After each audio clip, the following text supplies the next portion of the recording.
Welcome back to another episode of Prop Sessions. Today, really excited to be joined by Mark Stern. Mark recently joined eXp after a very long successful career in property. Welcome, Mark. Hello there. Good morning. Thank you. Thanks very much. And yeah, welcome Abe's as well. Looking forward to having a chat about property.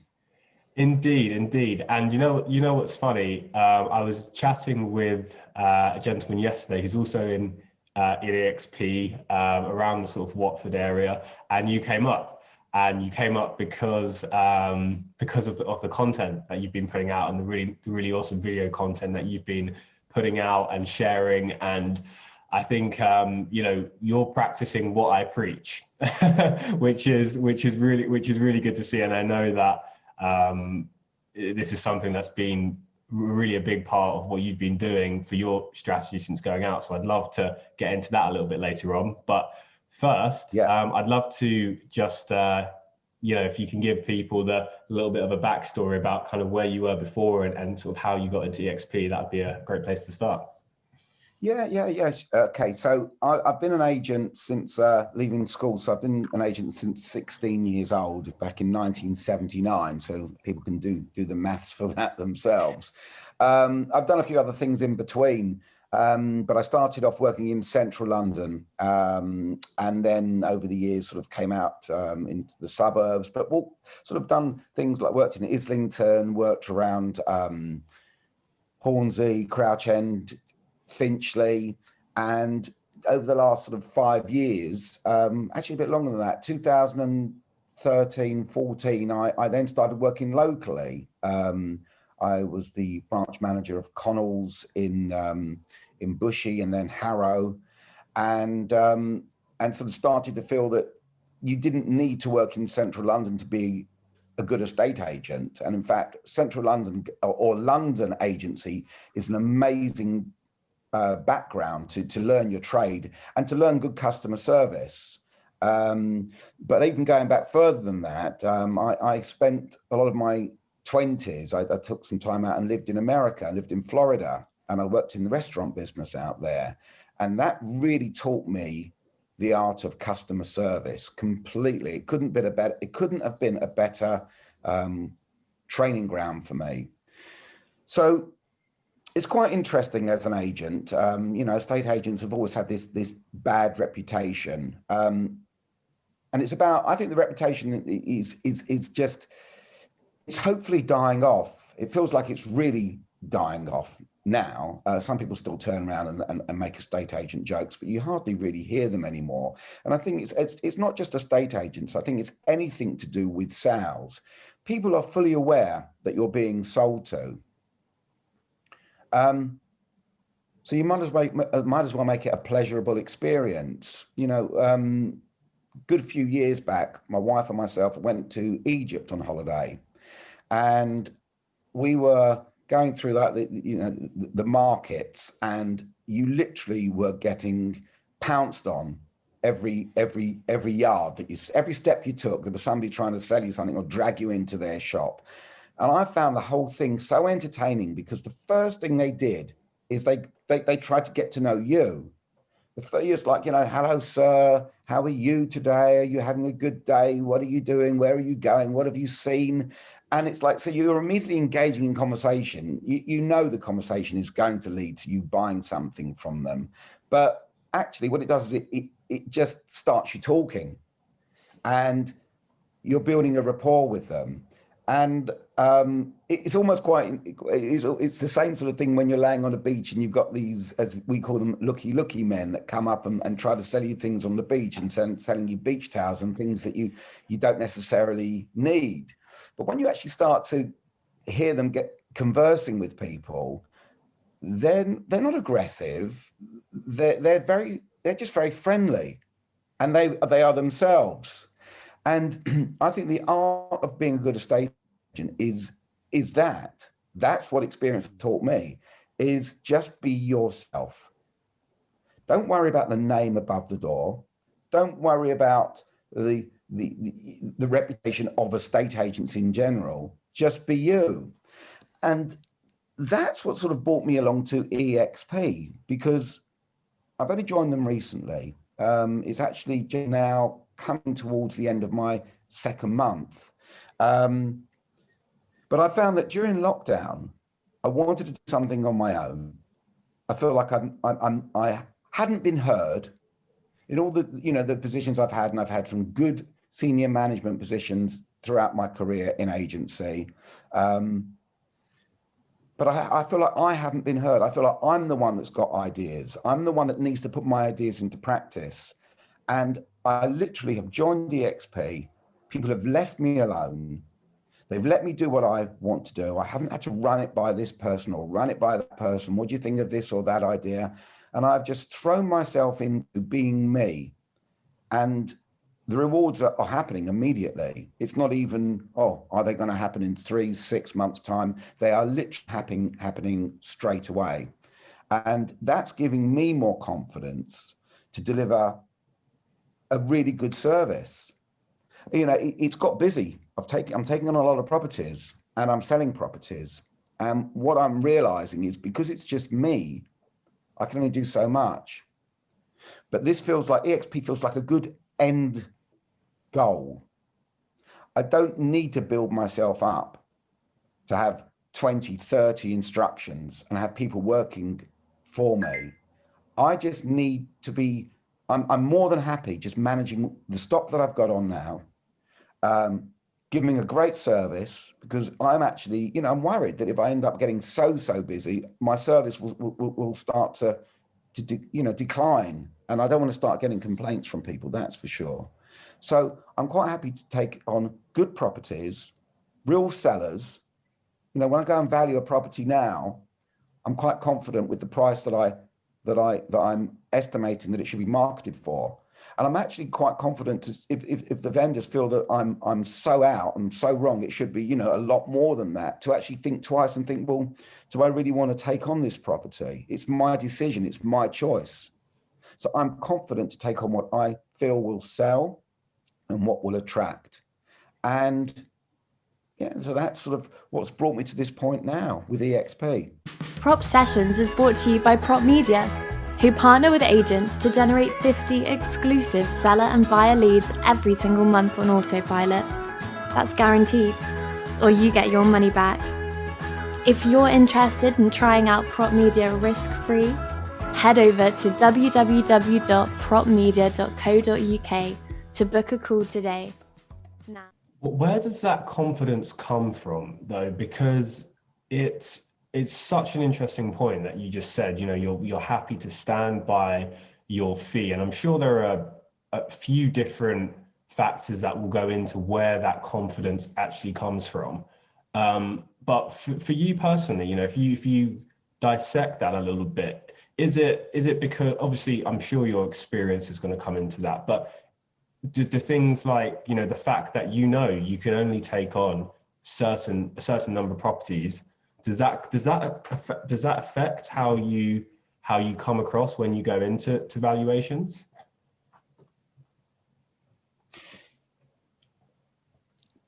Yes, it does. The confidence, first of all, comes from the conversations I'm having with my clients. So the confidence comes from sitting in somebody's home, engaging with them, seeing their reaction to what I'm saying and what I'm talking about and the advice that I'm giving, and them opening up to me and actually saying to me, you know what, Mark, you're all on your own, but actually I like everything that you're saying. I can see that you have experience behind you. I've seen another 2 or 3 agents that are well-established, big firms. But I believe that you're the person to sell my property. And I've been told the exact words, I believe you're the person that's going to sell my property, by the last 4 or 5 properties that I've taken on. And if that doesn't give you confidence, nothing will, because it's just incredible. It also comes to the point of age. I love being older. It's so funny, when you're a kid, you want to be the oldest. Actually, I was talking to my wife about this the other day. I said, do you remember the days when all you had to do was gain respect, was to be a bit older than your friend? That's all you had to do. That ends when you're about about 12 years old, but that is it. And I love being the age that I am, because there's nothing, I don't feel there's anything that I haven't seen when it comes to property. And it's like, so therefore I've got like a reference book all up here. That whole reference is there. So I'm just now actually dealing with a really tricky case. I've agreed a sale on a house, and the house is split into 2 flats. And the person's buying the 2 flats as a house to turn back into a single dwelling.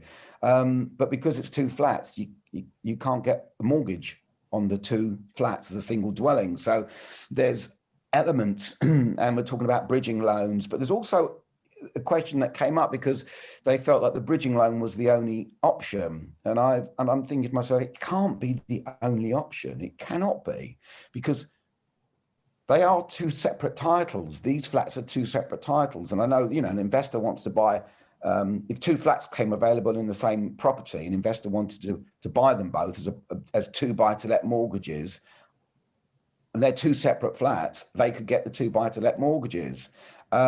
So it's things like that. It's not just accepting that, oh, it's a no, there's a wall up here and we can't go any further. No, the wall can always be broken down. You can always find a way around everything. It's the same with houses that aren't selling. When do you ever see an empty property? I mean, really empty, unless it's in a derelict, rundown part of the country where there's 30 houses all on the same road that are just run down. Nobody lives there, and it's going to be bulldozed. There's always someone that will live in a property. I always say, to sellers, when they say, "Well, my property isn't selling," I was like, "Well, you live here. So obviously you bought it. So there's going to be somebody else that will like it just like you did at the beginning." It could be that the price is wrong. It could be this or it could be that. But there's always a way around everything. And that's where my confidence comes from. So talk to me about giving and your approach to property now. The first time we spoke, one of the things you said to me is that, look, I've just stopped trying to sell. I'm just helping now. My goal is to just help. And I don't think it's any coincidence that the last 5, clients you spoke to said, "I feel like you're the person who's going to sell my property." Talk to me about your approach with that, because I think that's a really useful topic for people to get their head around. Well, this goes back in a way to manifesting things. I found that I used to always think, I don't have enough money, I want money, I need money. And then I started to study a little bit about manifestation and what really is important in life. And actually, what I realized is that if you take your focus off of the deal, take the focus off of got to close it, got to do the deal, got to earn the money, and actually think about how you're helping people, then the deal will be done and the money will come. And there's so much contradiction in a estate agency. And so these are so one of the big contradictions is that when you say to somebody, you're going in and you're valuing a property, and you want to get a long-term contract, okay? So what you're saying to somebody is, I can sell your house overnight, but please sign this 16-week contract. Well, 1 minute, that's a complete contradiction. I can sell your house overnight, sign a 6-week contract, and that's just because I need a bit of time to get it on the market and gain some traction, and this and that and this and that. But there are so many contradictions out there. And what I actually felt as well, another contradiction, is you've got some poor person that's lived in their house for 30 years. And I don't mean this in a bad way, but I mean, the property hasn't been done up. It's, they haven't done anything to it. Probably it's unmodernized, and it's on for too much money. And the agent can't sell it. And They don't understand why they should reduce the price, and they're not getting any viewings. And the agent now has that property. They're not allowing those vendors to move on with their lives. They're saying, well, I'm sorry, you've still got another 2 months to go in your contract. It's tough. You're not getting any viewings. It's tough. And who are we as estate agents to do that to somebody? That is just cruel. That is absolute cruelty to not letting somebody move on with their life. It's very similar to what we've experienced in the last year. Lockdown. They are locked down in their own property. They can't move forwards. So the way that I have approached this is really to try to help people. I started a group on Facebook called Your Property Matters, which purely came out of me doing my funny little videos and saying to people, your property matters. It does actually matter. There's a couple of word association things I think about. That's my group to help people. The other thing is, and I'll just go back to this, is the real estate agent, as they call it in America, is the word real estate. What does it really mean? If you want to interpret it in the way that I'm seeing it as I'm a real estate agent. That's exactly what I do. So the helping side of things, going back to that, sorry, I'm sort of going a bit off piste here, is really about, okay, fine. It's just really about, I want to help people move. I want to see what's going on. I've spoken to people now. I'm not worrying about taking their properties on. I'm doing networking. I'm speaking to people on groups, and they're coming forward and saying, oh, I can't sell my property. I wish you could help me. And then they're telling me that they're in a contract, they're tied in, they can't get out of the contract. Now, the old Mark Stern type of estate agent would have been, okay, lovely, I'll book a call, I'll speak to you in a month and a half, just before your contract ends. But no. What I'm actually doing here is I'm saying to them, look, let's do a Zoom call. Let me spend half an hour with you on Zoom, analysing your property, analysing the way that it's being described on the property details, see what's actually going on, and trying to help them to, just for example, there's a woman that came to me last week. She's in contract. She can't instruct me until January, and good luck to her. I hope she does sell before January, because I'm not in desperate need for loads of properties, and that does help. And when I looked at the features on her property, and her top feature, and this is a 1-bedroom flat, and her top feature said 511 square feet. I'm sorry, but if you try to visualize 511 square feet, it's not anything like what's behind me here, okay? It's a tiny little box. And I thought that shouldn't be a feature. There's no way that I would be bragging that this place is only 511 square feet, for sure.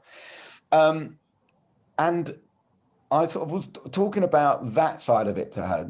Has the agent actually thought that through?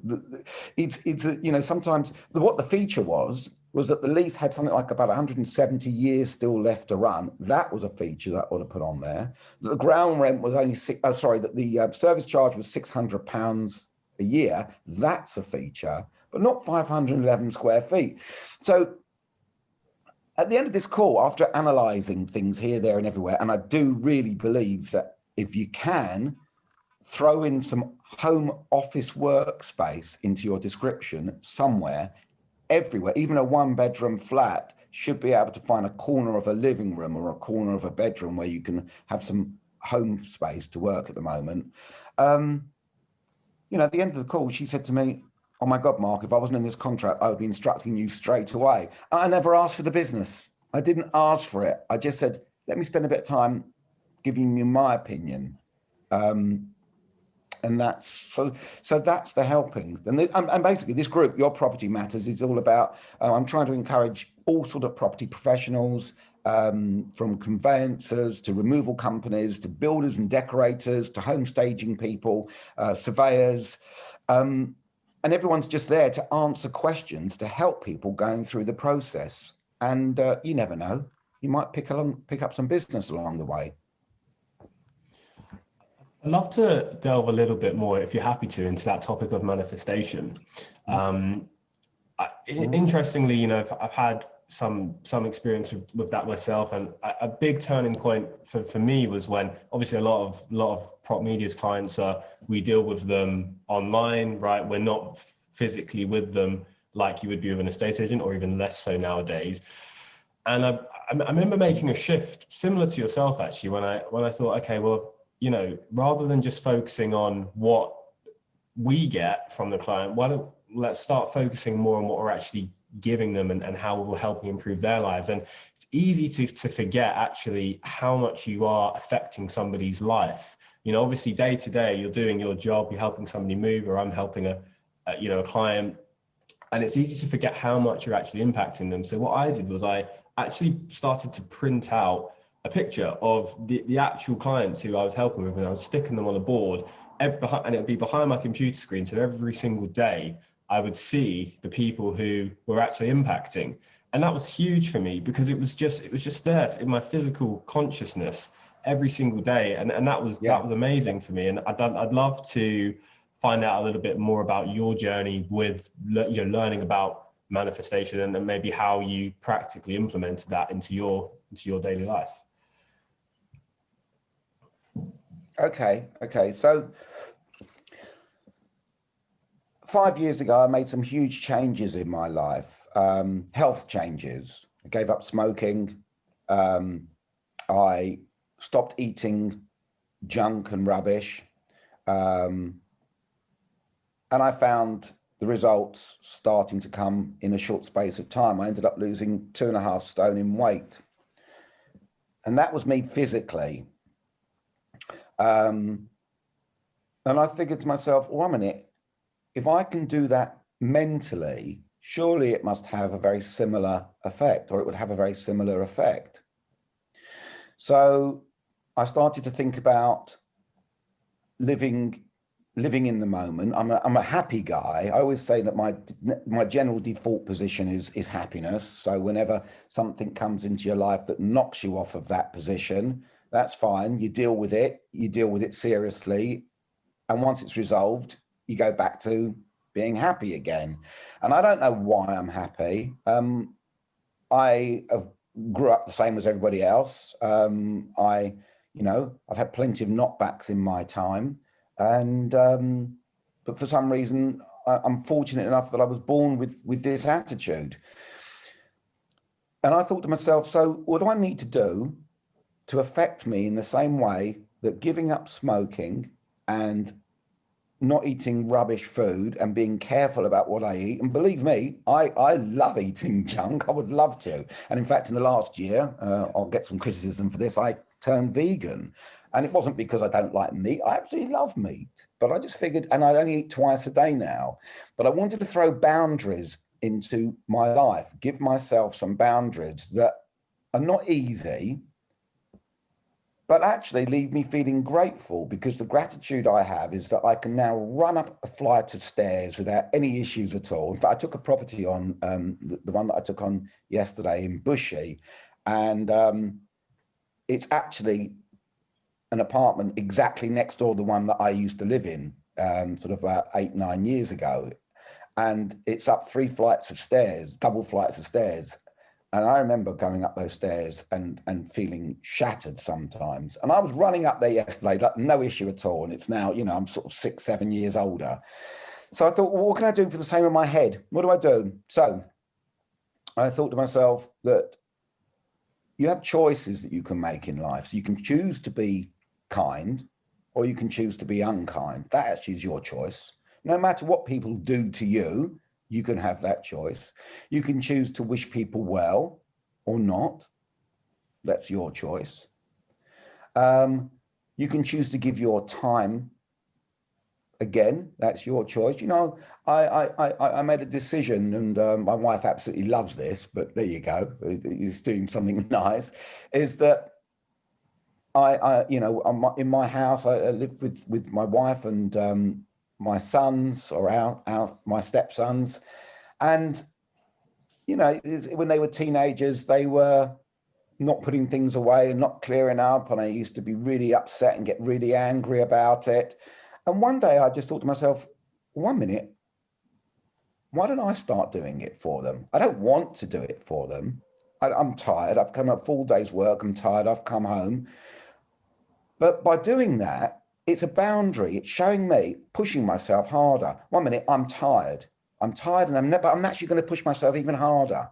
And I'm going to do this and I'm going to do that because one day they will appreciate it. And you know what? If my wife's too tired to cook dinner, I love cooking. I'm going to do it just because I'm tired. I'm not going to do it because I'm relaxed, because it's easy to do things you like to do when you're relaxed. It's obviously easy. But when you're absolutely shattered, that's the time to push yourself to do more. Because what's the worst that's going to happen? You know, hopefully you're not going to die from it. You're going to actually get a good feeling of doing things for people. So this changed my whole mindset into trying to do good things and trying to do the very best that you can in every single situation, and actually trying to be the best version of yourself that you can ever be. Because you know what, you may not be the best Olympic runner, you may not be the best, I don't know, musician or singer in the world, you may not be the best of this, but the thing that you actually can guarantee that you have control of is you can be the best of you. So you can always perfect yourself. And I did all this in my personal life because I wasn't happy with my work life, but I did all this in my personal life. And then as soon as I had the opportunity with eXp to start on my own, all I'm doing is transferring those skills that I have now trained myself and those boundaries and transferred it into my business life.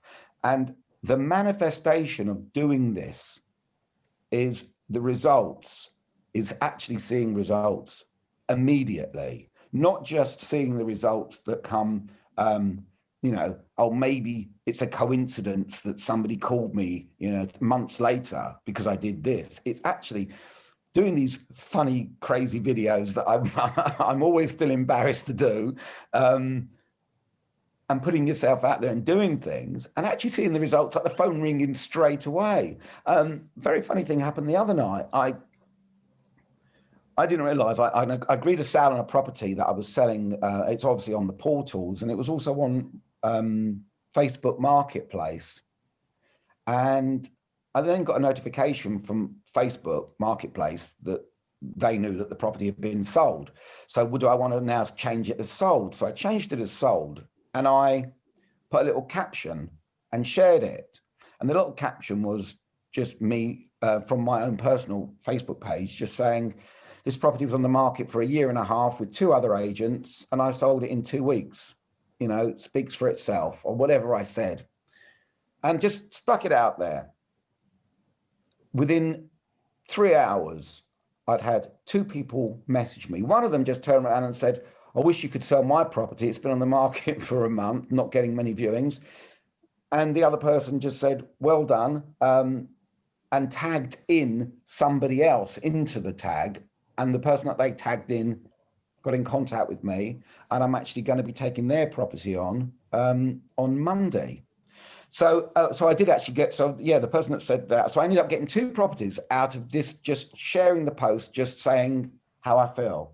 And that's another, that's the other thing as well, is just saying how you feel. Obviously I'm being very polite, and I'll never, one of the things is never put other people down to big yourself up. You don't need to do that. You can, if you've got the confidence, you can just talk about what you're doing and your successes.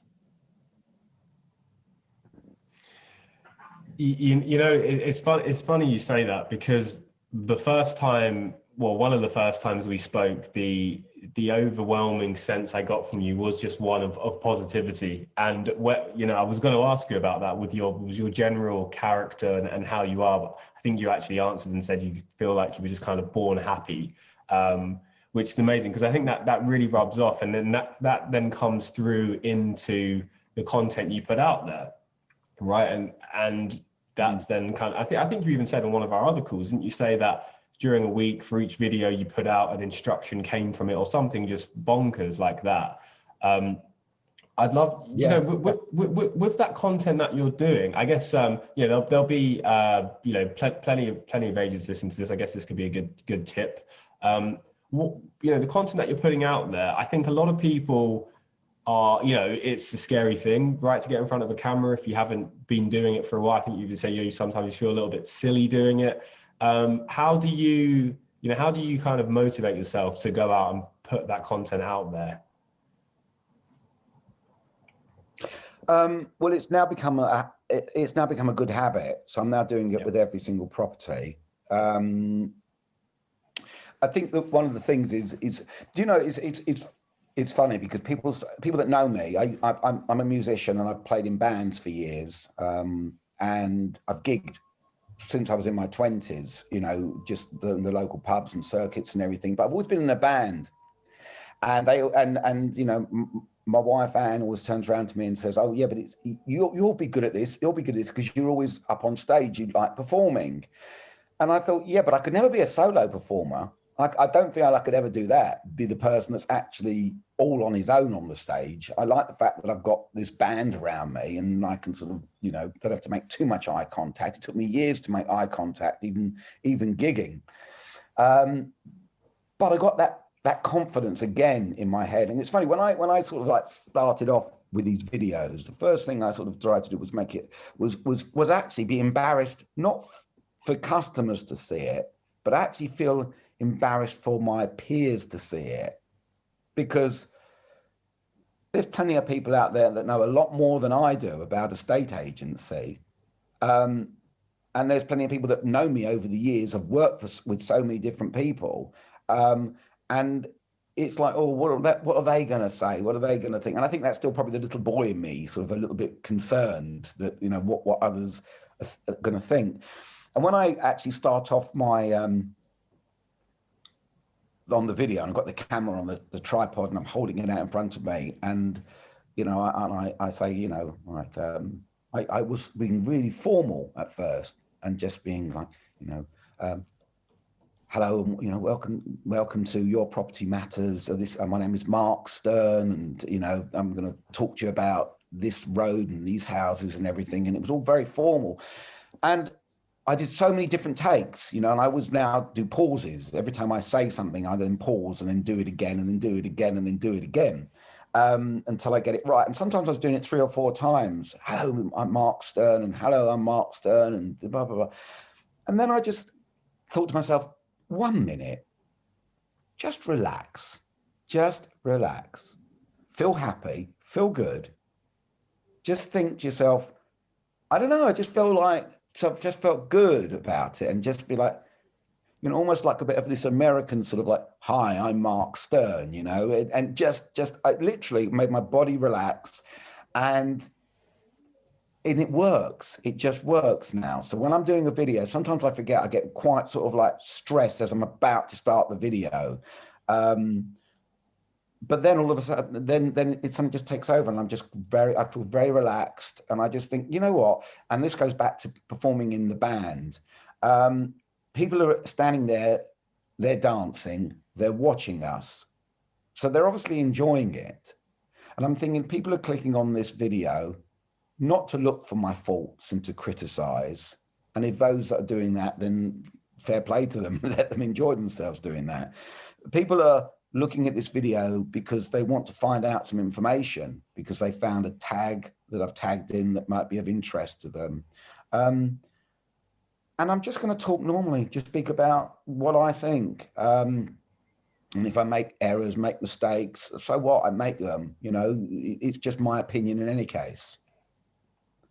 Actually, just something I want to bring up as well, talking about videos.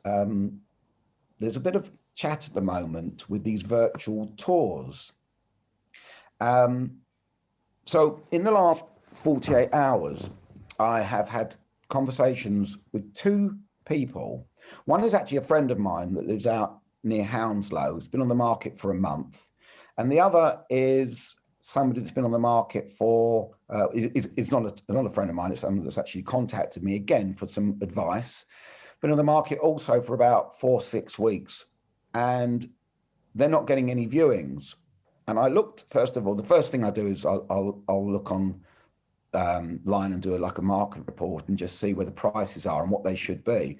And both the properties have come out priced what I would think that they should be priced at. There's no evidence to say they're overpriced whatsoever. But both of them have got these incredible video tours. And the tours are these 3D walkthrough virtual tours, which I was always in favor of when lockdown started, but I did have concerns around the way that they should be presented. And I'll tell you why. The video tours themselves are out there for anyone to see as the property on Rightmove. So if I'm looking for a property, I go and think, oh, I like the picture of that house. It looks quite nice. I like the reader. Oh, it's got a virtual tour. Let's have a look. You do the virtual tour and you are literally inside the property looking around. And I remember walking up the staircase of my friend's property and there was loads of little cracks. Now, the house itself was in fantastic condition, but loads of little cracks walking up the stairs, which you sometimes get where the skirting board on the staircase meets the wall. It sometimes separates. Now, I know that that means nothing. I know that it's just a little bit of movement. It's no big deal. Sometimes it's plaster cracking. It just needs filling and repainting and that's it. But it was so obvious that if I was an inexperienced viewer and I started walking up those stairs and thought, oh my goodness, the downstairs looks nice, but look at all these cracks along here. I'll forget it. Switch off. Never, ever make contact with the agent. Not interested. That's the end of it. That's the end of my viewing on that property. If I was in the property with that person, I don't believe in burying your head when I do a viewing. I believe in pointing things out, because how do you know that they haven't seen it and they're just not going to actually point it out because they feel a bit embarrassed about pointing it out? So as walking up the stairs, I would, in the viewing, just say, well, you're probably noticing along here, there's a few little hairline cracks, but they can easily be filled. It's nothing to worry about. And I can explain more if I need to, but you don't get that on a virtual tour. And on both cases, I gave feedback to both of these vendors, my friend and the other person, the vendor, and said, get your virtual tours taken down straight away. That's the first thing I would do. Second thing is if a virtual tour is going to actually take place, then that should be a private tour. It shouldn't be out there on Rightmove and Zoopla for everyone to see. It should be that the person knows there's a virtual tour available, actually contacts the agent and says, I'd like to see the property. Agent says, would you like a virtual tour first of all because of COVID? Yeah, I would. Okay, we set it up through a Zoom call, just like this.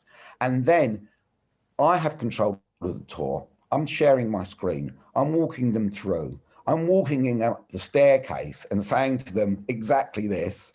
Yeah, don't worry about the little cracks along the stairs as you're walking up.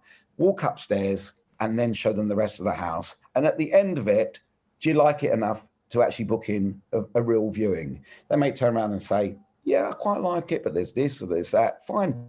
You've got that opportunity to have a discussion with them. But if they're allowed to do the virtual tour all on their own, the agent will never, ever know that tour has been viewed. They'll never know who it was viewed by. And all the customer knows is nobody's coming to see my property. Do you agree with that? It's a really interesting one, isn't it? Because I guess it can go both ways with the virtual tour. You know, if it's a tour and an inexperienced viewer, like you said, is going to see something and immediately be put off, then, you know, you are just essentially losing a really potential, you know, good fit. I guess. And on the flip side, if, you know, you're not getting many viewings, people are seeing the virtual tour first, and then maybe they're saying, you know, actually, maybe this isn't the right fit for me. Maybe it's then just reducing the amount of work that you need to do. So it's a tough one. But the thing I do agree with is that, you know, it should be in the agent's pocket to either do a virtual tour with them live or send them one once the inquiry's already been there, because otherwise, you know, anybody's can just go and kind of have a scroll through, and kind of you sort of lose a bit of the control of the situation. So definitely with that part of it, I completely agree. To round up on, I'd love to ask you a few fun questions. Okay. You know, first one is related to property. Second one's not so much, but they can be. First one I've got for you is what's one of your biggest pet peeves within the property industry? It can be something that gets a little bit under your skin. It can be really related to property or loosely related to it. Whatever the first thing is that kind of comes to your head. You might have 100, but we'll stick to maybe one or two. Yeah, what's that? Yeah. Okay. So I think that the huge white elephant in the room when you're doing a valuation on a property and vendors' expectations are completely different to yours. That is the case. I mean, in the good old days, 2012, 13, you'd go and tell somebody how much their property was worth, and it was more than the vendor's expectations. That was lovely to see. Now it's not. Now you're sort of having to break the news that it's probably not quite what they thought it would be. And then obviously you still get agents that are going in and just trying to flatter the vendor by telling them that it is worth a lot more. And, so that's always a difficult one. But actually, funny enough, it's one of those things, isn't it, where at the moment, there's still the debate is whether you're better off being the first agent to get the instruction or the second agent to get the instruction. Because I do genuinely feel that second agent through the door is the one that gets the sale at the market at the moment. Yeah. When you've got a booming market, obviously it's good to be the first agent in. So that's the thing. Obviously, binding people that sign these long binding contracts. I just don't see as I mentioned earlier on, it's a contradiction as far as the agent is concerned. We all know why it's out there. We all know why agents are getting these long contracts, because obviously the price can be worked down over a period of time, and eventually they would find a buyer. And so we get that, but it's not the right thing to do to people. It really is not the right thing to do. If you really care and you're sitting in that living room speaking to people and you find out the reasons of why they need to move, want to move, or are moving, you want to get this done as quick as you can, not just for your own pocket, but also to help them. So that's obviously, repeating myself, is a big thing there. But because of my nature, I love virtually everything else about this industry. I absolutely love it to bits. There's nothing else to say about it. It's great. I think if there are faults out there, as long as I'm not doing them, then it can only benefit myself. And yeah, that's it. You're the first person to ever say that, and I absolutely love that answer. I think it's just a testament to your character. I love that. All right, second one I've got for you is when you look back at your life, it can be personal, it can be career, whatever you like. What are one of those failures that you look back at that when you look back later actually led to a success? Or another way to phrase that is, what's one of your favorite failures when you look back? Yeah, my favorite failure is holding on to resentment. That is it, and that is just generally in life. When I think of the years wasted blaming things in my past life for who I was at that moment, is wasting years of your life. Living in the moment is the only way to live your life.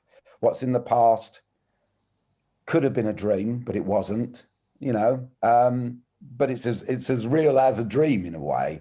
If you haven't lost limbs, you can change your past by living now. So that actually is what I feel is the biggest failing, and probably not taking business too seriously. I think I stayed young too long, really. It's funny. It's I think that was to do with playing music in bands and things like that. You end up sort of you need to take business more seriously and be mature in business, you know, and that's really, you know, I've always worked very, very hard, but I've always just earned a wage. And if you work really hard,